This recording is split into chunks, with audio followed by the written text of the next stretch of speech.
अक्सर लोग जिम जाते हैं, सबसे ज्यादा मैंने लड़कियों को जिम जाते हुए देखा है। फिर जिम वाले अपनी कुछ बातें बताते हैं। मसलन वो कहते हैं कि ये जो आम रूटीन का खाना है, ये कार्बोहाइड्रेट बिल्कुल खत्म कर दें, रोटी बिल्कुल खत्म कर दें, और कुछ प्रोटीन वो बताते हैं। मैं ये नहीं कहता कि वो 100% नुकसानदेह है, लेकिन उसके कुछ ना कुछ नुकसानात हैं।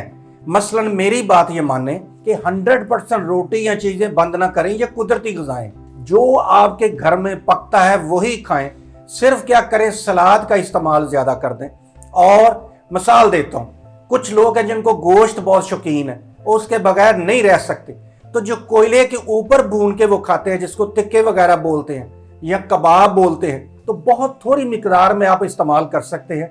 खास तौर पर जब कोयले के ऊपर भूनते हैं तो चिकनाई बहुत ज्यादा कम हो जाती है। अदरवाइज ज्यादा प्रोटीन्स मत यूज करें, इस तरह की जो बाजार की हैं, इसके बहुत अपने नुकसानात हैं जिसको कैटाबॉलिज्म बोलते हैं। खुदा हाफिज।